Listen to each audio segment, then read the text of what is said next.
there is a lot of things different between this V6 and that 4-cylinder. The subframe bodies themselves look pretty much identical, but other than that, it's pretty much a completely different playing field. Now that one is an old body subframe, which is 91 to 96, and this is a new body, which is 97 to 2001. So there will be little differences between there, but I'm talking the rear motor mounts are different. The front motor mounts are actually an inch shorter, which I don't know if that would really help me or hinder me with the 4-cylinder, but I might try to play around with this. I'm not 100% sure. I think the older ones are taller. So I think this motor mount is going to be 100% useless. I think I got to switch over to that one. I know I got to switch the back one over. Steering rack is different. All the lines are different. Spindles are different because the axles are bigger. Lower control arms are different. That might just be old body to new body. But realistically, there's a lot of things on this subframe and the V6 that are different than the 4-cylinder. So we do have to change out a lot of stuff, but I was kind of hoping that I could figure out if the V6 axles would fit in the 4-cylinder transmission, and they will not. The V6 axles are much, much thicker than the 4-cylinder axles, so I guess that's a plus of the V6, is actually how big the 4-cylinder, the V6 axles are compared to the 4-cylinders. I'll give you guys a little demonstration how much bigger they are here coming up. But we got our work cut out for us changing stuff over. So what I'm probably going to do is I'm probably going to pull the control arms, the steering rack, and swap over the control arms and the steering rack from that axle, from that subframe onto this one. Because I know that steering rack is good, and I know that steering rack works with that motor because obviously I drove the car. The control arms are good, the brakes are good, and that one does have those steel braided brake lines if you guys remember. But I'll show you the difference here in the axles. And for some of you Camry guys and Derby guys, it's quite easy to sell Camry or Lumina parts here. And same as Vic parts, depending on where you are. Here, Vic parts don't sell as quickly or as expensive than Camry and Lumina parts, but I've already sold these V6 axles. I sold them to a buddy called Frazier, and he's going to come and pick them up here probably within the next week or two, but honestly, never underestimate the power of used Derby parts, guys. Let me show you the difference between these axles. So what we have here is a 4-cylinder axle, and that's actually pretty fair sized for axles. But let me just get this one all set up. Ooh, that's a V6 axle, and it is almost double the size. Look at the difference between the 4-cylinder and the 6-cylinder. We're going to get the other axle out of the spindle. We're going to get the tie rods off for the steering. We're going to take off the lower control arms and the spindles, and then the steering rack, because basically none of this stuff is going to work for what we need it to work with. And then once we do that, then we can pretty much throw this on the ground, because it's only going to be 40 or 50 pounds by that point in time, and we can pick up our bent subframe, and we can basically take everything we need. We can take the front motor mount, we can take the back motor mount, we can take the axles, we can, well, only one of the axles because the other one's broken. Awesome, Zach. Great job. Take the axle out, take the motor mounts, take the steering rack, sway bars. I'm actually going to switch back to the older sway bars because the newer sway bars attached to the struts, and I basically cut them so that doesn't really do me any good. So we'll switch everything back to the older style. So basically we got a whole bunch of unbolt and rebolt really old used parts. So stay tuned, boys and girls.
difference of weight once they have the spindles off.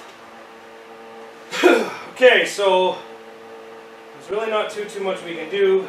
Take the torch, we'll cut the sway bar mounts because that one stayed on, so I'm not going to mess with it. Then undo the tie rods, pull the spindles out. Undo the tie rods, pull the control arms out, swap everything over. That actually didn't take as long as I thought it was going to on the V6, so. Alright, let's get going on the 4-cylinder. It's too heavy for me to lift on the table. We might grab the bandsaw and just cut this thing into manageable pieces so we can throw it in another car outside, so. We can have the torches out anyways. I just use the torches. That's a good idea.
Actually a lot more work than what I thought. Getting all the parts off the 6-cylinder actually was pretty difficult because a lot of the bolts snapped and it just really wasn't an easy job. Getting the bolts out of the 4-cylinder was a lot easier. Now this 4-cylinder subframe, which I have cut into 3 pieces because it's easier to shove in scrap cars, I believe had about 430,000 on it, and this soalra has about 580. So it's got about an extra 100,000 on it, or an extra 150,000 kilometers on it.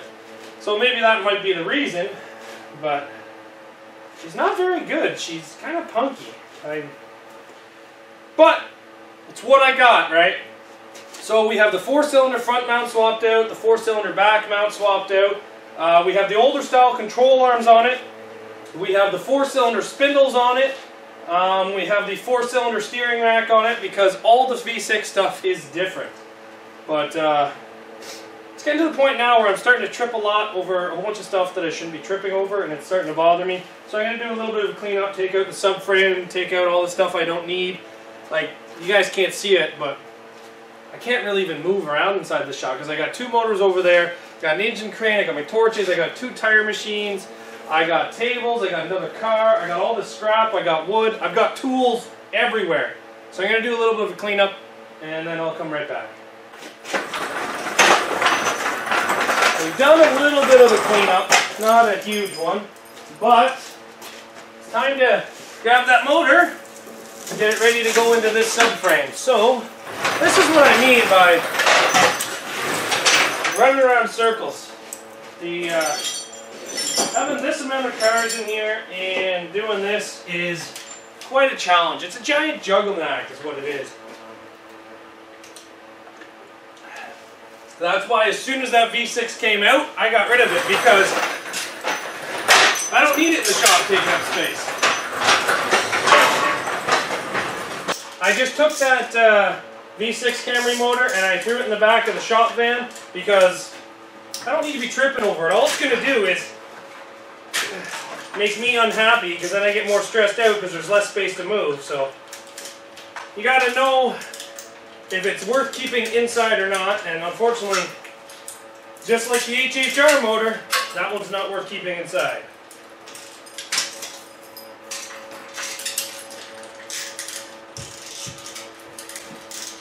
She's coming up.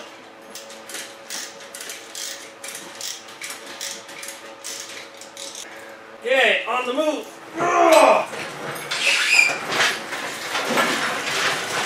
Still not a lot of space inside here, especially with this engine crane. The engine crane takes up so much space inside this shop.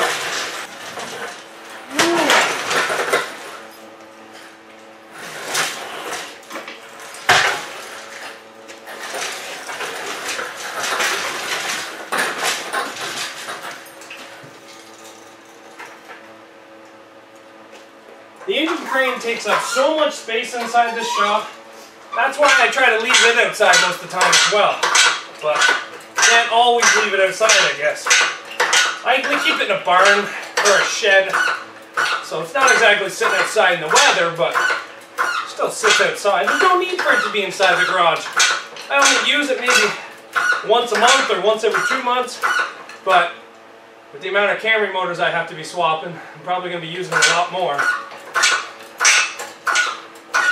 Should have extended those legs out farther is what I should have done. Ooh, that was a bit sharp. Alright, I think she's high enough. And the subframe's got to turn around. I'm pretty sure everything's going to line up pretty nice. I'm pretty confident about that. Not 100% confident, but pretty confident.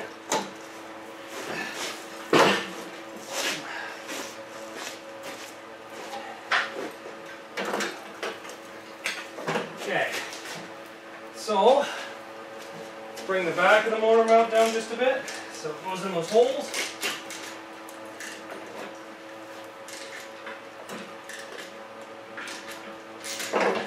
Subframe, sorry, transmission, touchdown. Okay, so let's try the motor. Front side is almost there actually. Wow, front side's there. That lined up actually really, really nice. Better than I actually expected it to. So if those two line up. Oh, come on. Oh my God, she fits! Get the engine crane out of the way so I can admire all my hard work. Woo! Oh, turn it around. Because it's backwards.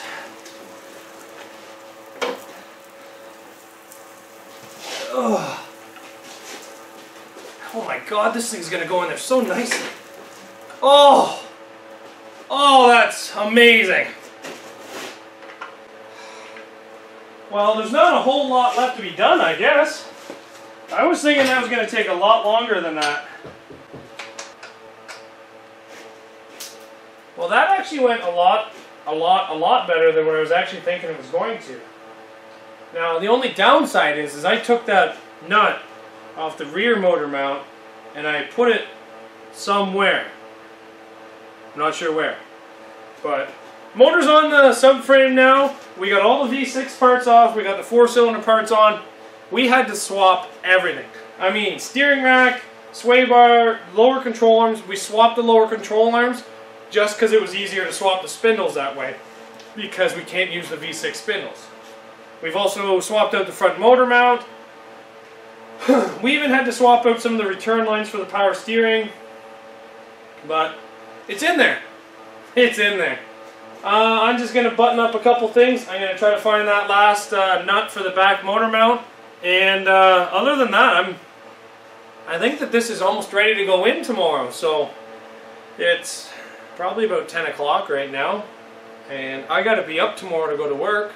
So thanks for watching today's video. And don't forget, guys, if you want to add Zach's Workshop on Facebook and post any photos or any derby related stuff that you have, feel free to. Or if you just want to drop in and say hi, look up Zach's Workshop on Facebook and ask for an ad.